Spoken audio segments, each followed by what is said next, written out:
All right.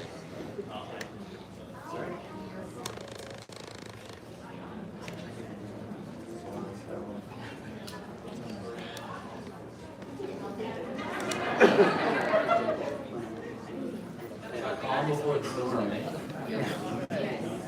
Oh, feel the tension in the air.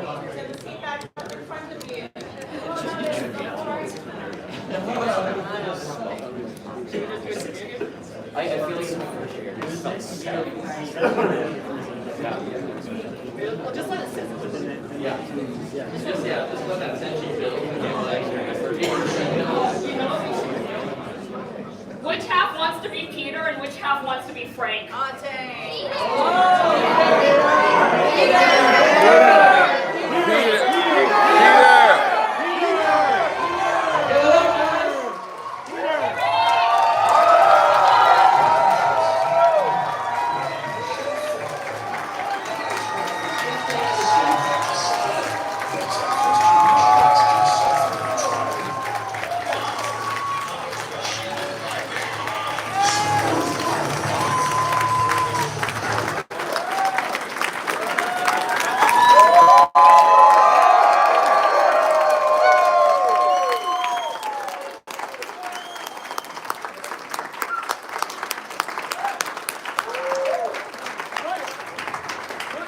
Thank you, my goodness gracious. That's terrific. I love you! Thank you. All of you, and first and foremost, thank you so much for being so patient, for waiting, and going through lines and spending time when things are, you just want to sit down and have a coffee or a Coca-Cola. But thank you for Something putting up with stronger. us. We appreciate it.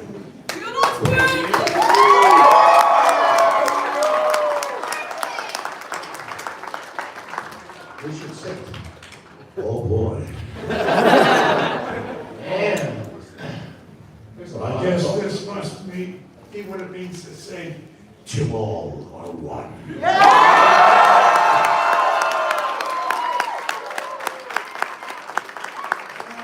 Such heroic nonsense.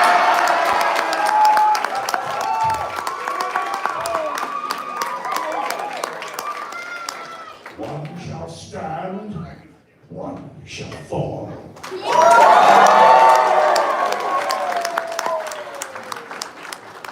Power through tyranny.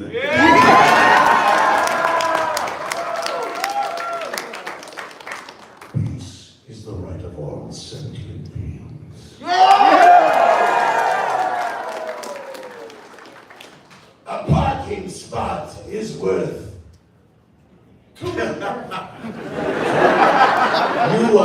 You won. I thought it had something to do with this parking space, how valuable. So anyway, how are you?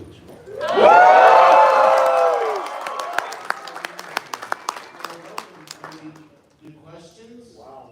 We do have some questions for you, but I'm just going to let you guys go forever. Oh. So first and foremost, big TFCon welcome to Peter Cullen and Frank Welker.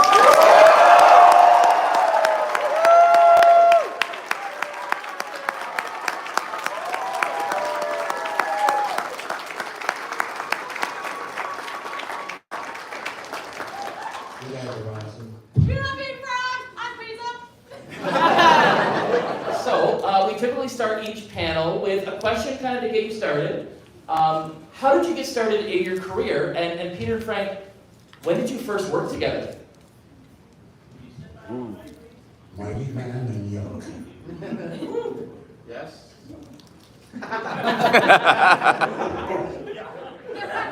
Mighty man and yuck. That's when I met Frank. It was Ruby Spears. Yes. Ruby Spears production. And I played Mighty Man. Frank played yuck. It appeared and then Disappeared. I think we did one, probably got maybe one season then. I think it was probably that season show. But it was a lot of fun. we had a ball. And basically, we did all the characters, remember? I mean, I don't think we ever had guests. No, we We didn't did have all one of yet, we just had us. Yeah. Yeah. That's when we got it, both had parking spots. And donuts. And donuts, we had. But they were really fun guys to work with, that studio. And actually Ruby Spears, they were the ones who actually brought Scooby-Doo to life. Yeah. Yep. And they started out, I think, as writers, and, well, first I think they were at ABC as executives and writers, and then they came up with the Scooby-Doo thing, or did the script anyway, and brought it all to life. You know, going back, I can't really remember how close that came to the origin of Transformers. It was before Transformers. Yeah, we started the first show in 1959. 69, excuse me, 69.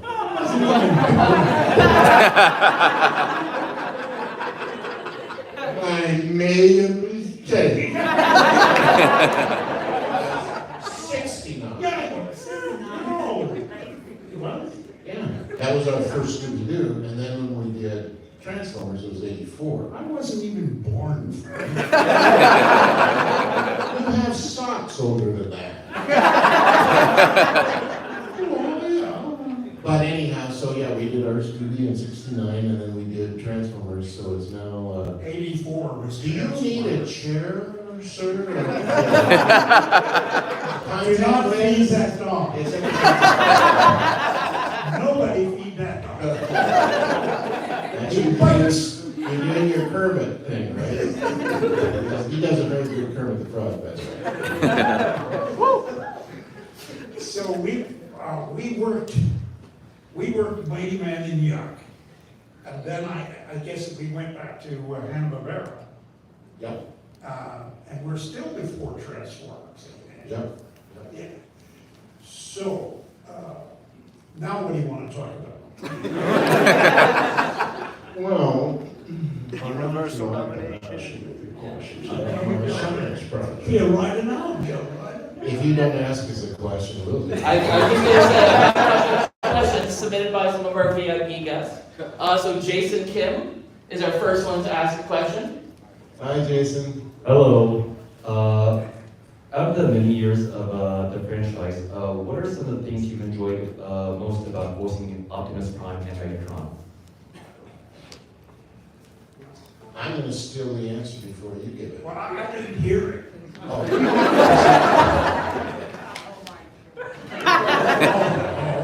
I explained it. He was asking us what are some of the things that we enjoyed about doing our characters of Megatron and Optimus Prime over the years. What were some of the things that we enjoyed about it? Oh, the laughter, the fun, the joy of working together with our co-actors. And the time went by so fast, and we don't, half the time we had no idea what was, I'm speaking for myself. I had no idea what it was all about. I had no idea. I mean, one moment I'm the superhero, and the next moment I'm another character that wants to beat the crap out of something. Oh, come on, Tom. Let's get some blood.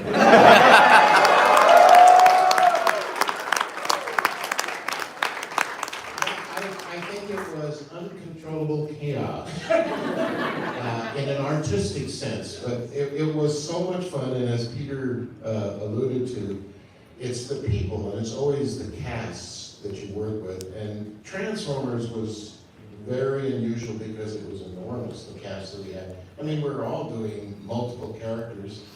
Well, you were doing 154. Most of us had 3. You know. Tell me more, really. But it was so much fun working with those talented people like Arthur, who you saw today, Yeah. Neil Ross, Michael Bell, Dan Gilbazan, so many people, and we had so much fun.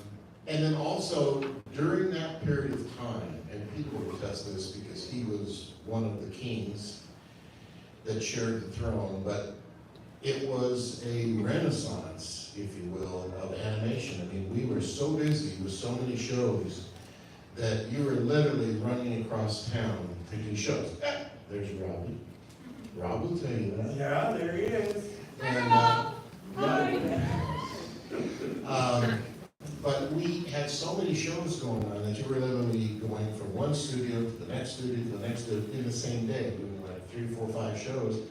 And then, of course, Transformers had such a huge cast, and they were complicated and long scripts that Wally would have to say, okay, does anybody have to leave? Like 10 of us would go, and it was still kind of tough to get it out. But anyhow, that's kind of silly. Wally was the director, Wally Bird. Oh, yeah, sorry. And yeah, we used to drive him nuts. We really did. I mean, this guy could make you laugh at, a feather. A feather, I would laugh at. And then this guy could make you laugh. And it just got intolerable sometimes. That makes more sense. Wally Bird would say, "What's going on in there?"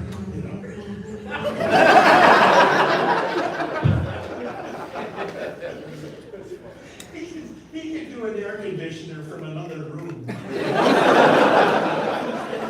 Or a leaky faucet, You're like, what is going on?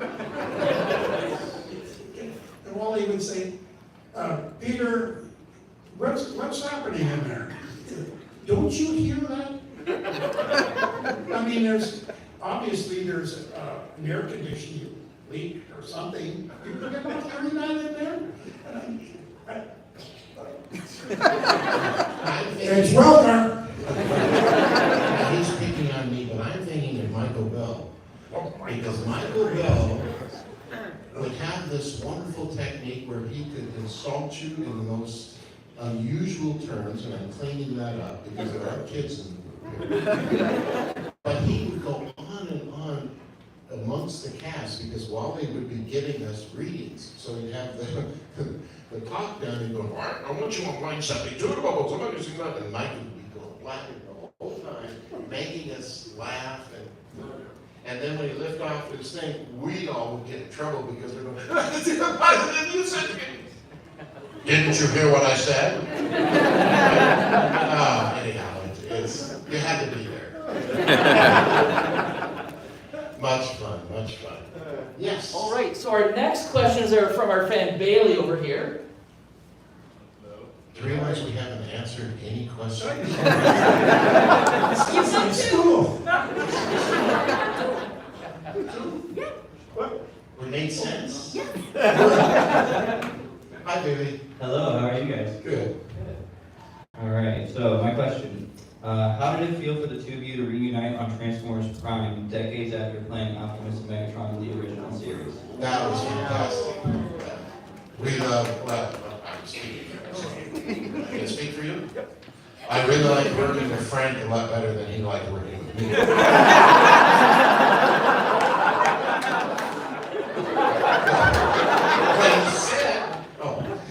But actually, it was such a great show, and Peter and I, we did the features, at least Peter did them all, I did like, as Megatron, the 2, but we never work together when you're doing the feature, you just work alone and you do picture, ADR.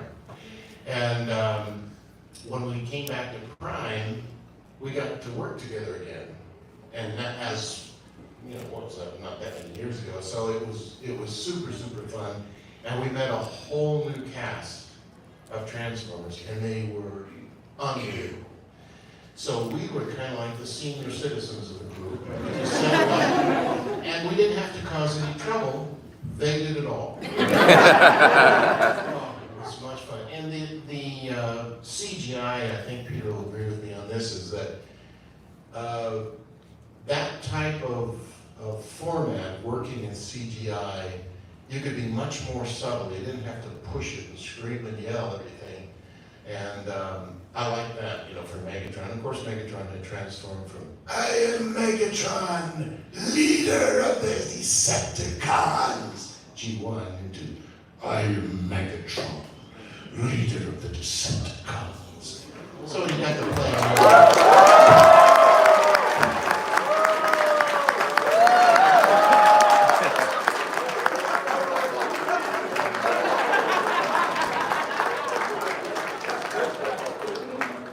Peter always says, don't do that.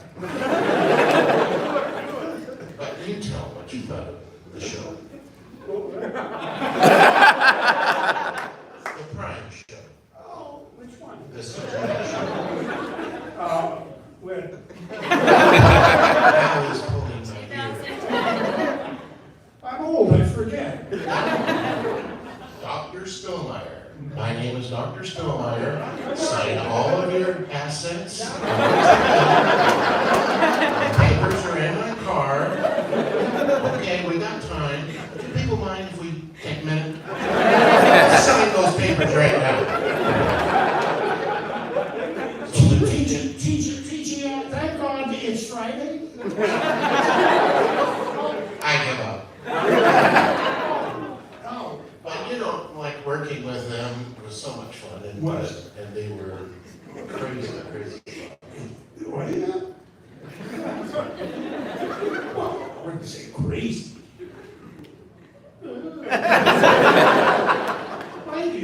Mind you. Go ahead, finish your vodka.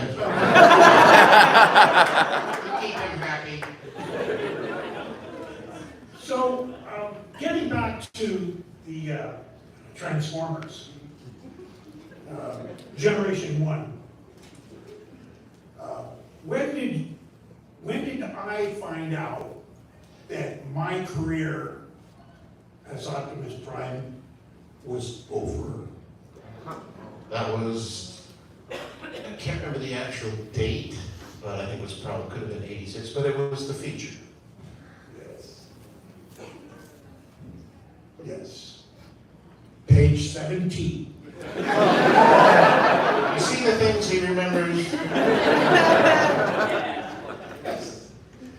I'm at page 17. He's around page 3. I say, Frank, where are you? She said, oh, we're on page 3. He said, we gotta go up to page 17. I'm getting whacked.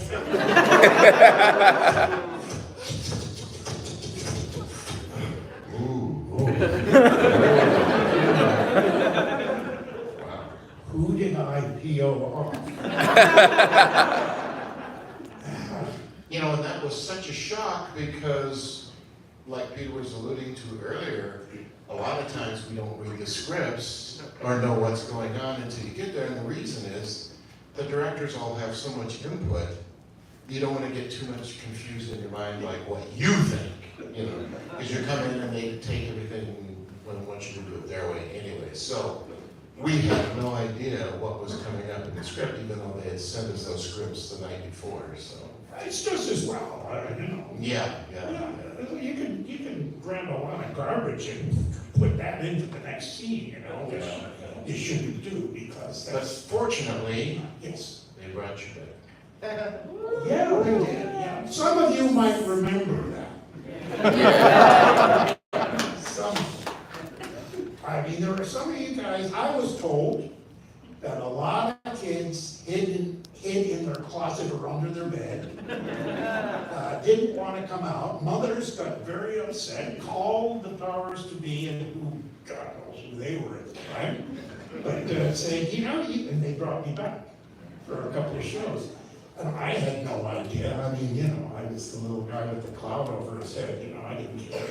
I said, gee whiz, what did I do wrong? What did I do wrong? And, you know, they couple of shows, and they piece that, they say, now the kid's spin. He'll be back again, you know, the next season or something. So we'll just wait. Oh, I never did. I never did back again. So I wanted to come back. But now you are an icon.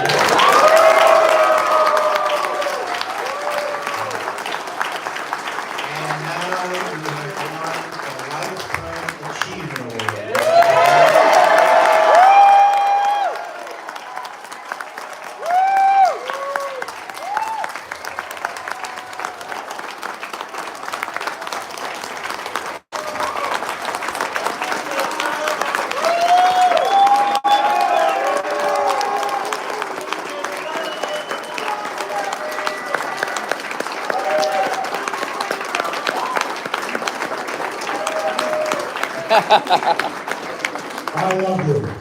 We love you! So our next question comes from Kevin Jonathan. Over here. Kevin, there we go. We love you All too, right, Frank. Awesome, hello.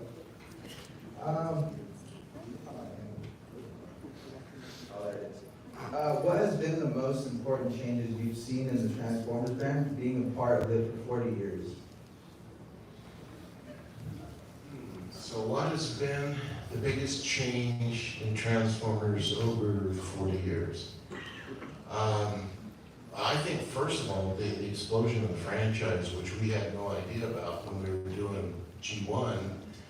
We did those shows, and like Peter was saying, we were surprised because we weren't really reading scripts, and we never saw any kind of feedback other than getting picked up for another season and getting the feature film. So we thought, oh, there's some interest there. But then when the internet came out and we found this whole group of you and people who were interested in Transformers, and that it was alive and growing and it was so huge and widely appreciated.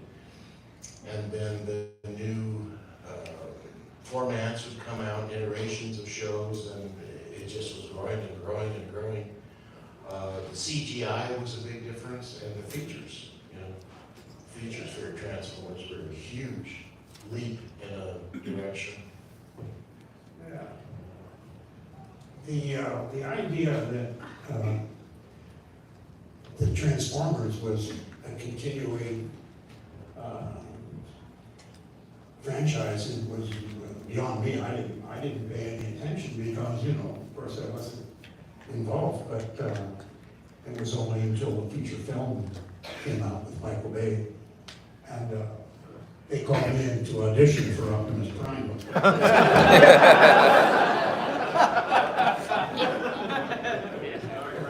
So I'm sitting so Michael Bay's sitting there, there's a script assistant sitting there, and there's somebody else sitting there, and they're recording it, and the girl's reading Ironhide, and I'm reading Ironhide on Optimus Prime. And I say, hang on just a second, do you mind if I used to play Ironhide.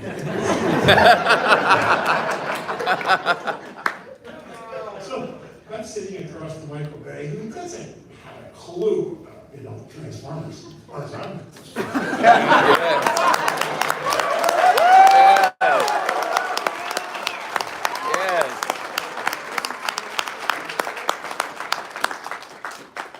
Don't get me wrong. Well, you didn't get me wrong, but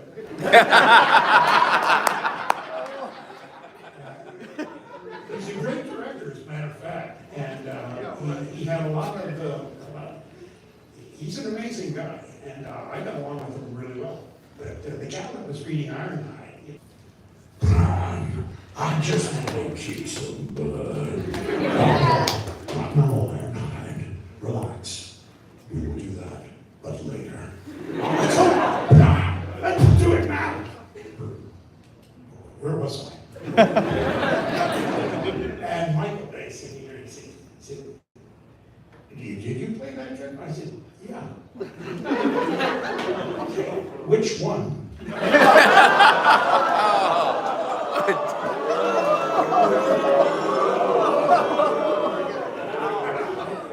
That's an actor's poetic license. You can really say it. I just like to hear your voice and say,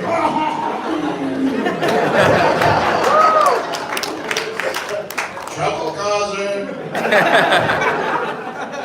But sensationally speaking, it was a wonderful experience to read a scene, to a very incredible director and really screw it up. Like going right from the animation world into the feature world with your character. How was that for you? Was that a big change? Did you have to do anything different? It kind of was, because I had to work. I had to work in the studio with some of the actors, and they would have the person that I'm reading to right next to me, staring up at a 45-foot crane, because that's my size. I was supposed to be over 45 feet high. So I'm talking to an actor or an actress, and I'm reading my lines, and she's like, I mean, it feels very strange, you know. I'm just talking something well, mind you, those were few and far between, but nonetheless, it was, everything was bigger. Your voice was bigger, and the explosions were bigger. And the guns were bigger. I recall, if you want to talk about me, I recall when I went in to work with Mr. Bay for the first time, kind of to audition, he wanted to see what Soundwave sounded like. And they said it's going to be at the Santa Monica studio, but it's in his office. I thought, oh boy, that's not going to work for me. Because Soundwave is the voice, but you got to work the mic in order to get the sound. So it's like, I am Soundwave. Well, you got to go here and you go, I am Soundwave. Megatron, there are Autobots about, one sitting next to you. And so, even this, you know, that doesn't, you can feel it transforming a little bit, if you will, transforming. He had a sound editor with him in the office on this little, and Robbie, you probably would know what it is, but these little small but very sophisticated recording apparatus. And here, so I did Soundwave in there, and I sounded, you know, like this.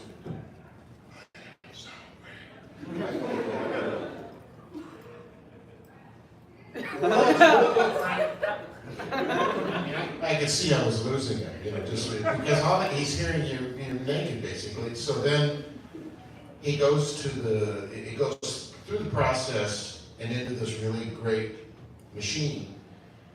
And the sound engineer's got hands on, and he's kind of going, and Michael Bay says, how's that sound? I remember, you know, it was just such a terrible feeling to audition without actually feeling like you're in that spot, but yeah, that's my story.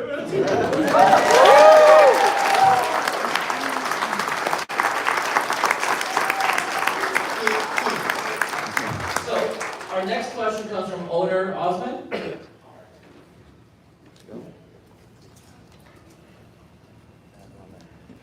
think it's under his chair. So what sort of technical challenges did you face when playing multiple characters at once in the same scene? Did you have anything, did you do anything differently than recording with other members of the cast? When we have multiple characters, You hear that, my cat. I got things in.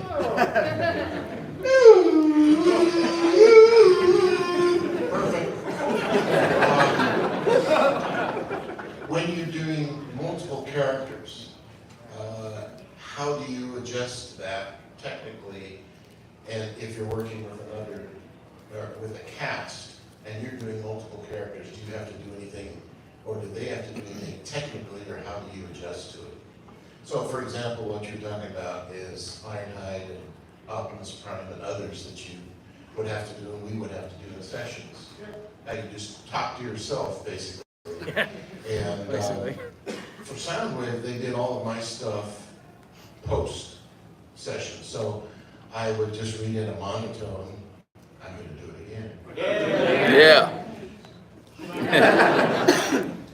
I am Soundwave. My liege, there are no Autobots. It was strictly monotone, so it was a very fun acting part. Yeah. And then Scott Brownlee, our engineer, is he here?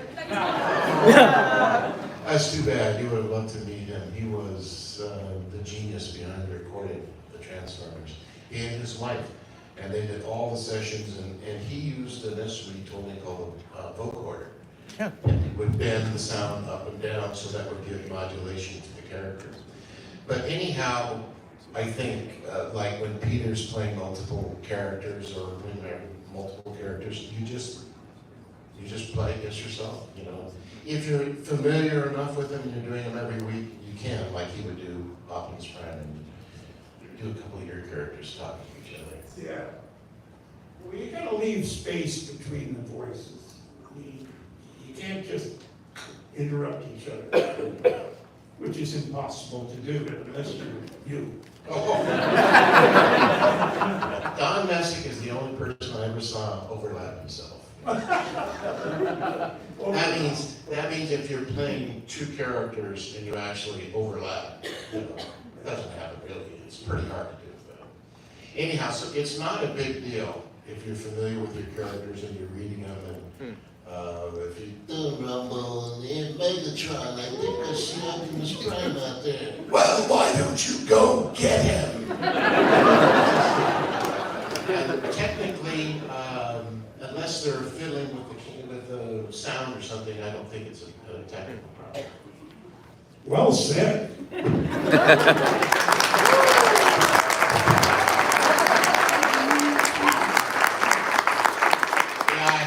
The Academy Awards or tonight, I got a speech. Did they invite you? Usually they invite Peter. Anyhow, So- let me take, yes sir, you have a question? We're getting ready to close out the panel, my friends, but I'm told that you might have something you wanted to share with us. Yeah, this is a little something that I'm sure a lot of you have seen that we kind of like to do, just to show you what it's like that when we actually do get to read a scene together, and just to show you what the dynamics are. So this would be Megatron and Optimus Prime. Megatron looking for his glasses. Not part of the scene. Okay, I'm getting there. Look how much faster he is than I. All right. Megatron and Optimus Prime. Oh, no, Normally, actually, the people have asked that question too, is when you're working, do you like to stand or do you like to sit? And sometimes I like to stand, and most of the time I like to sit. If you're comfortable with the character and you've done the show a bunch of times and you don't need a lot of energy, but sometimes when you need a lot of energy, it helps to stand. Especially working with you because we yell at each other. Get off my stool. you're much better when you're sitting. Are we talking about driving or acting? I stand up and drive. Yeah, that's Here we go. So, here we stand, leaders of the Autobots and Decepticons. We alone control the future of this planet and the universe beyond. Optimus, we can share the power and the destiny of all that lies before us. Megatron, it is not power I seek. I wish only to protect this planet. I want no harm to come to these humans. You fool! Why throw away your life so recklessly? With Energon from the Earth and combining our troops, we can rebuild Cybertron, and the entire universe awaits us. I will not endanger the Earth or its humans. Cybertron has shown us what devastation comes from greed and power. Then you will forever be my enemy. No one will stand in my way. Megatron, one shall stand and one shall fall. So be it. Power through tyranny.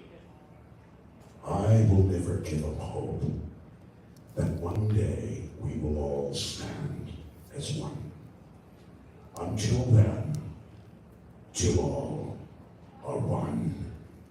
Autobots, transform and roll out!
That was awesome.